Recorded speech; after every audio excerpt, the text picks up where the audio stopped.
Hey, welcome to Refocused Radio. Once again, we are here today, and just like any other time, we have another show lineup for y'all. Today, we're going to be talking to a ADHD executive coach and international singer-songwriter. Her name is Nella Dwyer. She's going to share with us all about her business, everything that she does for her clients, and a little bit about her backstory and what got her to what she's doing today. So first and foremost, Nella, I want to say Nelly. Nella, thank you for your time this morning. How are you doing today? I'm good. I get Nelly all the time, so don't worry. I saw the imaginary Y. That's what I saw. So again, I appreciate you being here. So starting out first, tell us a little bit about your coaching expertise and why you chose to specifically focus on ADHD.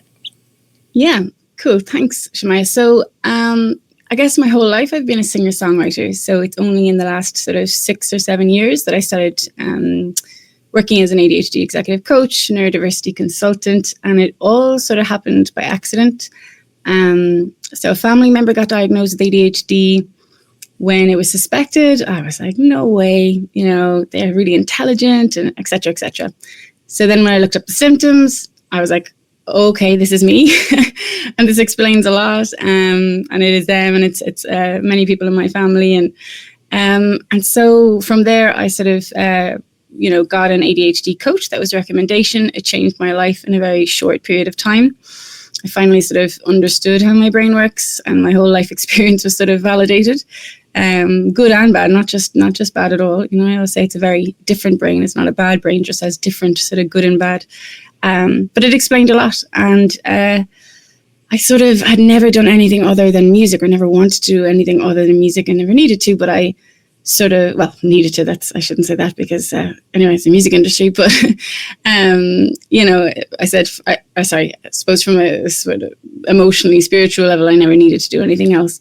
But this sort of was something that changed my life so drastically. I kind of felt like I couldn't gatekeep this information, and turned out I was pretty good at it when I started I did my training for a year.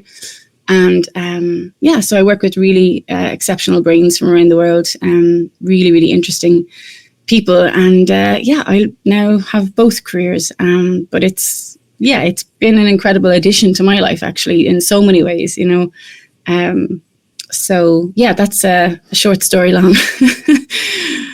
Hopefully, when you think about some of the common challenges that not just you facing personally, but the people that you work with, executives and creatives who have to deal with ADHD, how do you see those common challenges come to play? And what are some of the things that you've seen help them to overcome those challenges?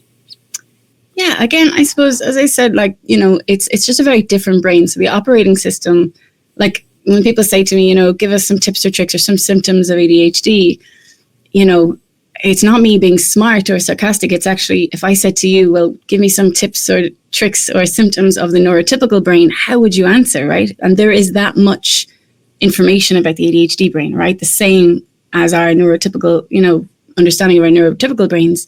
And we spend years in school learning about how our brains work, right? So it really is very similar. Like the manual when I did my training back then, it's 10,000 pages, so it's a very different operating system. And so, I have ADHD. Would I give it back? I wouldn't, actually. It's, it's the reason for my hyper-focus, my resilience with the music career I've had, but also it causes a lot of challenges. But I guess to sort of explain that a little bit further, the one sort of example I always give is, most people with ADHD will be told all their lives, why are you so sensitive? You're too sensitive, and that's true. That's very true. We can have rejection sensitivity. It's called RSD, rejection sensitivity dysphoria. So any sort of received or perceived rejection that we get feels like a physical pain. You can see it in a brain scan, the same pain receptors as if somebody was punched in the arm. So it is a physical pain that we feel in our chest, and we can often impulsively give back the same amount of hurt as we just received, whether it was an intentional rejection or just a perceived rejection. So, that hurts us a lot, right? However, on the other side of that symptom or trait, if I wasn't that sensitive, which I am, but if I wasn't that sensitive, I wouldn't be able to write the songs to cause people to be able to process their own emotions in a crowd, at a gig or a show. How could I write those songs, right, if I didn't have access to that depth of sensitivity? So, it is a really just different blueprint of how our brains work and operate. And I suppose the challenges and difficulties that people with ADHD have is that we've never been given the manual for how our brains work. So therefore, we're expected to kind of show up as other people expect us to. And that can cause us to have a lot more symptoms. So, like masking and showing up as we think people want us to show up, and then sort of abandoning our sense of self. So my job when I work with people is sort of to validate their life experience, put names on different things that have happened or symptoms they have or challenges they have. So that gives them a lot of validation that they're not broken or crazy. It's just called this, and it requires a different approach.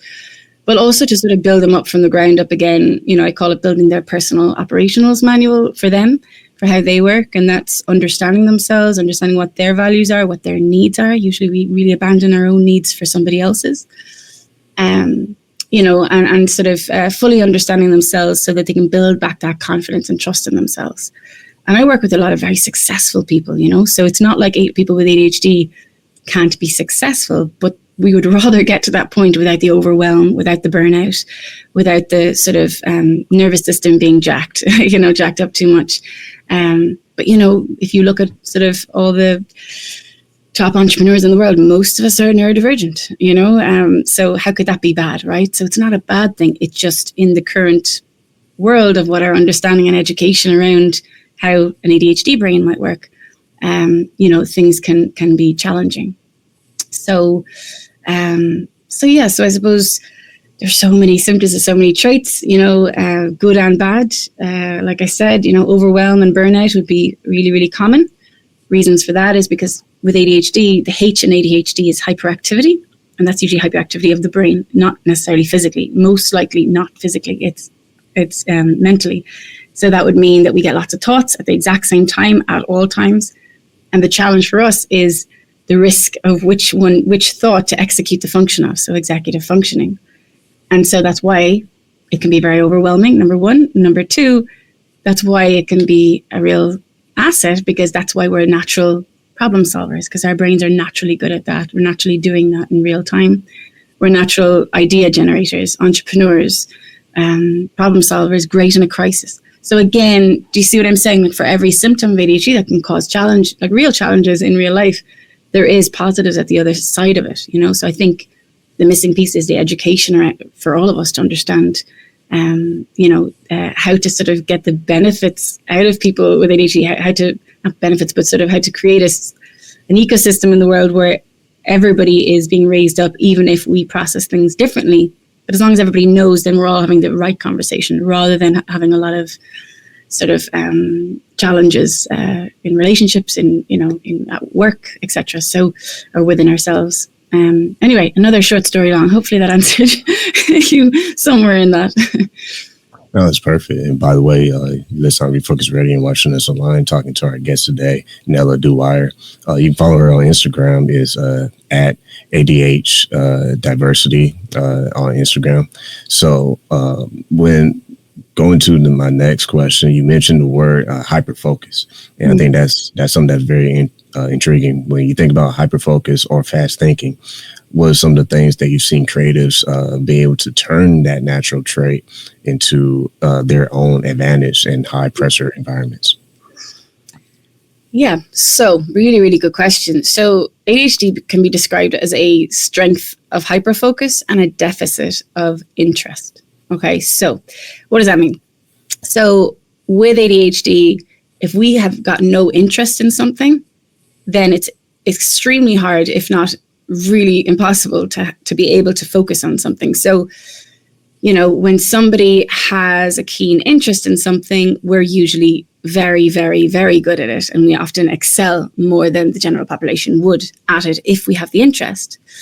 Now, I suppose, it's not about how do we make things more interesting so we get them done. Often it's what's blocking your interest. So I always kind of give this graph, and it's a bit of a, lots of acronyms, but I'll kind of say it slowly. I tend to talk very fast in true ADHD fashion, so I'm trying to talk slowly. But often we have the intention to do something. And we need to have interest. So if we have interest and intention, that's great. Then we can have the attention to get the ignition to execute the function of something. So to, take action on something, right? So I'll say that again. So usually we have the intention, but often we don't have the interest, or that's the challenging part. But if we have those two, intention and interest, then we can have the attention to get the ignition to execute the function of something. So often it's about, well, what is blocking my interest? So if somebody with ADHD has a task that they need to do, it's, if it's not interesting, okay, well, what would be blocking your interest? Often that can be, I don't have all the information yet. Okay, who can you ask, right? So often the step one often when we think something is step number one, it's usually step number 3, because our brains are very fast paced. So we usually kind of go 0 to 100 and forget all the steps right in front of us that need to be taken in order to get something done. So I suppose, how can we use hyperfocus as an asset? That's another part of what I do when I work with people one-to-one, or if I work with some NGOs and multinationals. So if I'm doing trainings with them, or if I'm working with somebody one-to-one, that's part of what I said about, building their personal operationals manual and building, sort of understanding what their actual interests are, what their past successes are, and what strengths contributed to them, having those successes, and how do we take them and attach them to whatever their goals are going forward. And that's usually where you get seeing people being quite successful at whatever their goals are. So, that hyper focus, shows up when we have a keen interest. And I suppose, like you mentioned in the workplace, that's what I meant about sort of the education, that if I'm doing some talks at the moment here in Ireland. I live between here in Kinsale in Ireland and Los Angeles, and right now I'm in Ireland doing a few talks, and I'm talking in a few weeks to a couple of hundred HR professionals on understanding ADHD, so that when they have people either in the hiring process or in the workplace that have ADHD, they can be able to identify the strengths of somebody and put them in those roles, because they're going to exceed way more and in probably twice as quick timing as somebody else who doesn't have ADHD, if the person is interested in that. So if you can identify in the workplace what Mary or Joe is really good, really interested in, they're going to be really good at it, and they're going to excel far more than anybody else. So why would it be wrong to switch up roles, right? To take this person away, put them in the more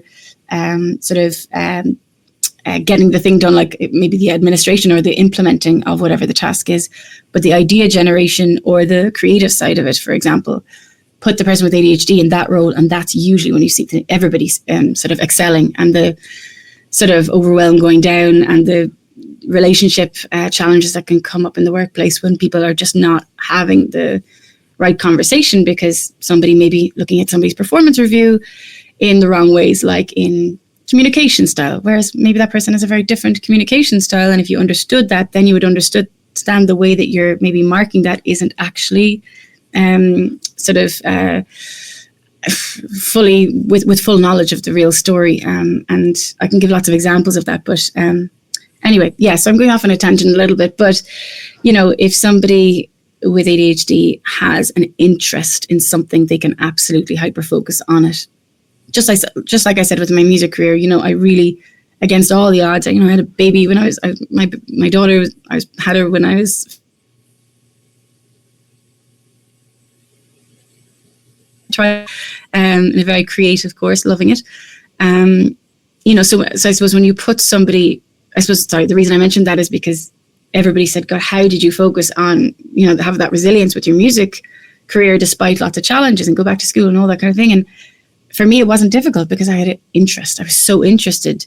It filled me up. It gave me that dopamine, I didn't find it difficult. So it's kind of confusing when people say, God, you did so well. I'm like, did I? I just did me. No, I didn't do great in administration or life admin or whatever. But we can delegate those things, or we can, when we understand that our brains don't work in that way, we can, if we have a good support system or knowledge of what's going on, then that can help. So, there's a multifaceted answer for you. Once again, you're listening on Refocused Radio and watching us online, talking to our guest today, Nella Dwyer. You can follow her on IG, ADHD Diversity. Also, I want to mention my next question. You talked about working with multinational companies, NGOs. My question for you is, what trends have you been noticing, and how organizations are adapting to neurodiverse employees? Where would I start with that one? Honestly, I think we're far more behind than we realize. If I'm honest, a lot of companies have great intentions, which is great, and they have, they have adopted strategies, etc. But I just don't think there's actually enough being done. I don't think there's enough conversations. I think a lot of the time companies can be afraid of sort of embracing this too much because they feel like maybe it's going to cost company money to provide more accommodations. And in my experience, it's truly the opposite. Because if you are constantly having people, also, I suppose the other thing is in a company, if somebody who is hiring or somebody who is at the top, and this is, I've seen this so much, is neurodiverse themselves, whether they know it or not, they're going to hire a lot of neurodivergent people. So, and just like with anyone, if you're going to hire somebody, you want to hire people who have the same you don't want to hire with the same strengths. You want to hire people who have strengths in things you might be weaker in, and vice versa, right? So that's when then things can really, if the education piece isn't there, the people, there can be a lot of, sick days, time off, having to rehire all the time. That's very expensive time-wise and, just in lots of ways. So, I think that embracing sort of an ecosystem in the workplace that is neurodivergent, understanding, focused, friendly, etc., it's just the beginning. And once companies do that, I do training to a company, and when they really embrace that, then they actually, everybody is just thriving together because nobody's seeing it as a bad thing they just need to make accommodations for, and that the conversation around it being a negative thing sort of gets lifted a bit because it's not a bad thing. It is if you try and fit something into a box that wasn't made for that thing. Yeah, of course, that thing is not going to perform well. And I don't mean people are things, but, I'm just trying to make a metaphor for the example. But, very quick example. I used to work in a gym when I was about 19, and one manager got very frustrated with me because I kept forgetting to do the admin. There was a checklist. I was like, ADHDers hate rules unless we come up with them ourselves and we agree with them, because authenticity is also very important. And usually we can problem solve better than, a lot of people that have made the rules. And it can be frustrating because we can think of better ways and easier and more effective ways to do things. Anyway, so I was crap at the admin, really, really bad at the admin. But I was great at chatting to the customers and getting them to understand the benefits of them signing up for memberships for the gym. So one manager would get really frustrated with me and just keep giving me like warnings and all that. And I was getting frustrated because I knew I didn't deserve those warnings, etc. No, I did for not doing the admin, I suppose, but I just forgot about it and I was busy getting people memberships. And to me, that was more valuable for the company, right? Anyway, and the other manager was like, hey, you're really, really good at selling the memberships. And he put me out on the street, and I was living in Dublin, the main city in Ireland. He put me out on the main street, Grafton Street, selling memberships. And I sold so many memberships that day. So how could that be wrong, right? So I made the company, a good bit of new custom for, the foreseeable. Okay, I didn't get my checklist done, but do you see what I mean? Like if you can kind of recognize in somebody that, it's if you're going to try and fit them into that box, and it's like, I suppose Einstein's, we all know, well, a lot of us will know that sort of saying he has, if you judge a fish by its ability to climb a tree, it'll forever think it's stupid, right? So, I think the main thing is that, companies are really leaning into educating themselves because they're only going to get benefits. They're going to get, really, really innovative ideas. They're going to get really, creative new ways to do things. They're going to lower the wasted time in meetings of how to, conflict resolution with different people. They're going to be able to have environments so that everybody is thriving. And if somebody is feeling overwhelmed and they just need a transition time in a room, they'll probably get more done in that room for the hour if they can hyperfocus, if you give them a task that is really, really strong for how their brain works. Anyway, it's very hard to answer in a very quick question, but I'm hoping that makes sense. I think we need to move the conversation from just companies providing more accommodations and having to give, thinking they're going to get less back, or that, they have to do this to be inclusive. It's not that, people who are neurodivergent have a lot of, what's the word? Innovation to offer. And, it can change the entire scope of a company. I've seen it happen, and again, how could that be wrong? So wouldn't it be sort of unwise not to embrace that? It's certainly not about, the short-sighted, we need to pay to give more accommodations and then that's going to bleed the resource of the company. No, that's not what actually happens if you do lean into sort of really educating everybody on what it is and what it is not. I actually did a talk last week in Belfast to about 150 female entrepreneurs, and I was going to talk about different tools that you can use with ADHD in the workplace. And I said, for the last 2 days, people were asking me, oh, you suffer with ADHD and, yourself. And I said, well, I don't suffer with it. I have it. Again, not to glamorize it, but I have it, and I use it to my advantage a lot as well. So I just changed the entire slides and the talk a few minutes before it to just what ADHD is and what it is not, because it's very misunderstood. So I suppose I feel like it's great that the conversation is starting and people are embracing it, but I think we have a long way to go. You mentioned that you split your time between Ireland and Los Angeles. How do you manage such a dynamic lifestyle while staying productive and energized? Well, you see, that's the thing, Shemaya, like the, stimulation like that actually is really good for ADHDers, So, for example, I have my little 400-year-old cottage here and it's very quiet, a small little fishing village. But that's not great for me, actually, because if I'm in a very quiet environment with very little stimulation, then my brain is going to make up for that. So then my brain is just giving me so many different thoughts, and that can get overwhelming. Whereas if I'm in a sort of stimulating environment, so if I'm traveling or if I'm, I've got lots of things happening at the same time, that's when my brain is very calm. So actually that stimulation piece is really good for an ADHD brain, having the kind of multiple things going on at the same time that I'm interested in. So I love that, my idea of sort of, not a nice life would be just doing the same thing every day and, having the same kind of form of stimulation and that I can expect to have every day. I just can't think of anything worse, so I actually really thrive with having the, the sort of multiple homes and travels and, traveling a lot and the unpredictability of the music business and, working with new interesting clients from around the world. And so I really love that. And, I suppose most of my work with my ADHD business is online on Zoom, via Zoom. And then most of my work in the music business would be in real life. So, I guess I suppose my computer comes with me everywhere, no matter if I'm here or in Los Angeles. But then, in Los Angeles, I have a lot of stuff going on with different composers and then I'll do recordings here as well. So, and then I tour in China most years with Video Games Live in China for about a month or two. So, yeah, it's really diverse, but actually that really helps my brain. It stimulates my brain, and I'm more productive actually when I'm sort of I've got that kind of juxtaposition of being in different places all the time. I'm traveling. Once again, listen, I'm Refocused Radio and watching us online. Talking to our guest today, Nella Dwyer. Go follow her on Instagram is at ADH Diversity. I had to ask the last question.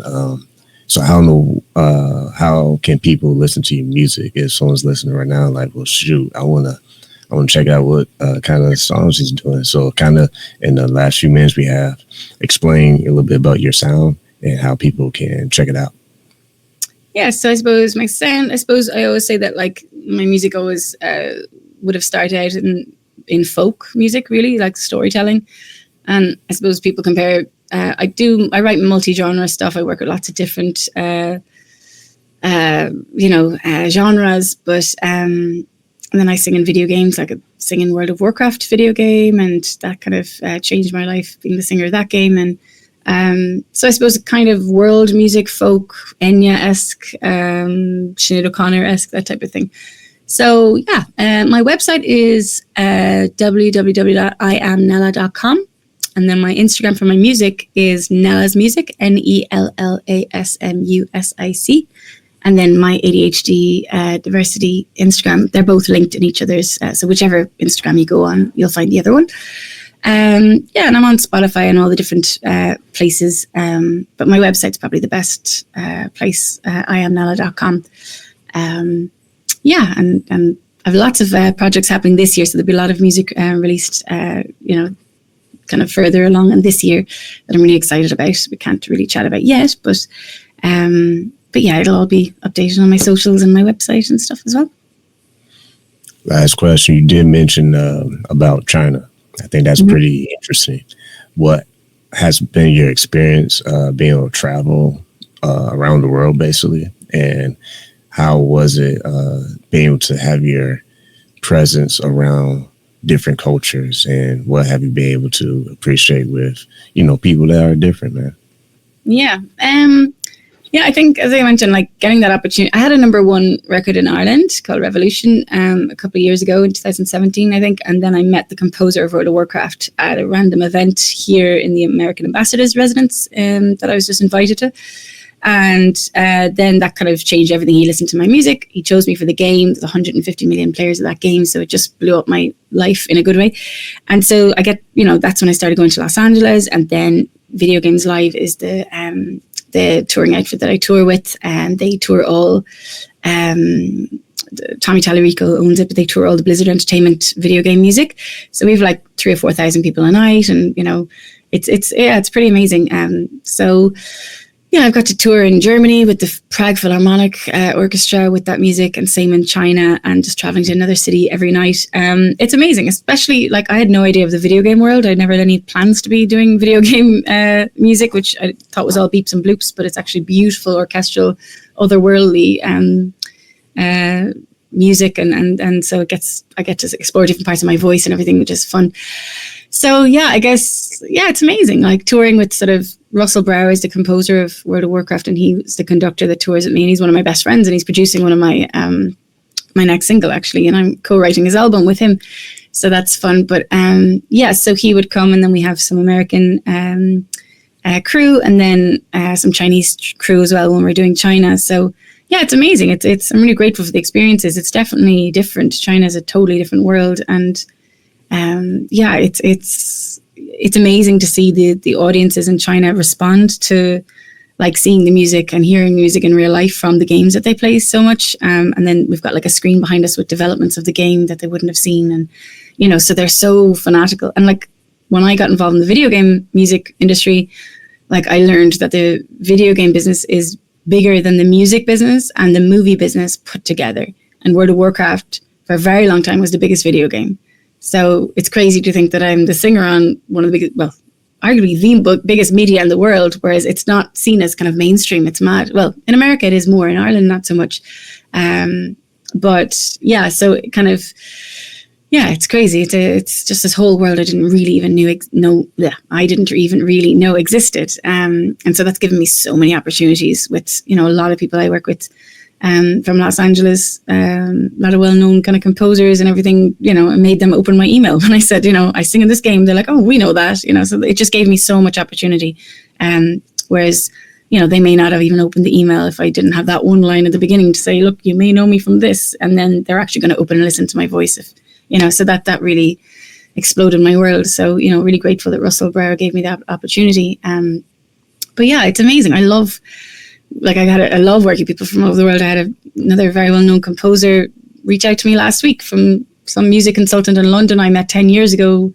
Met him at some Romanian conference with music, and he said he wanted a female singer for something, and he suggested me, and then he got on to me, and then I had a Zoom with him, and now I'm going to be flying to another country in the Middle East in a month or two to do this massive new song with him to celebrate his 25 years in the music industry. And he does lots of Netflix scoring and all that.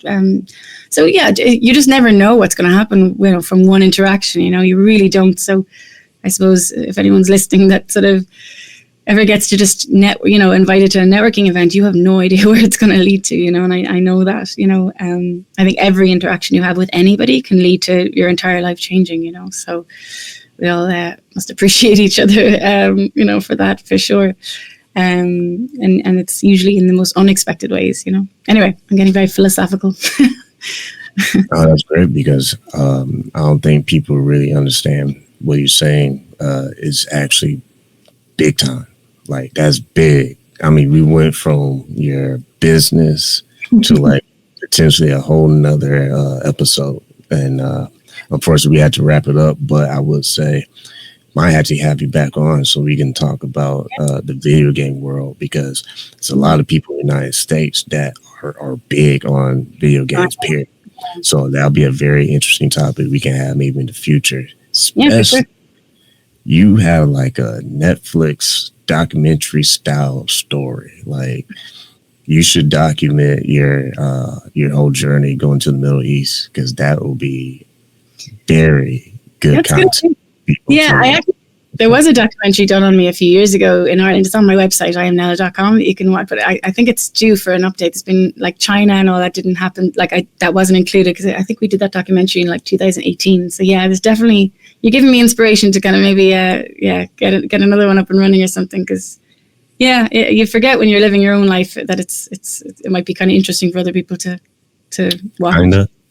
I don't know. Shoot. Yeah. That's crazy. I mean, everything I heard so far is like, wow, I should be watching this on Netflix right now, because I would literally binge watch this, because the way it just flows is very interesting. And I think a lot of people, they miss out on just flowing, because we have this rigid society, and it's like, do this, do that, do this, do that, A, B, C, D, E, F, G. And sometimes as a creative person, like you said, with your job at the gym, it's like, nah, like there's some easier paths to make that close for that person to be a member. So with all that said, talking to our guest today, Nella Dwyer, go follow her on Instagram. You can find all her music stuff there, as well as at ADH Diversity. Like always, for all times that we say on the show, I want to say to you, thank you for your time. Thank you. Yeah, it's been a pleasure. Thanks.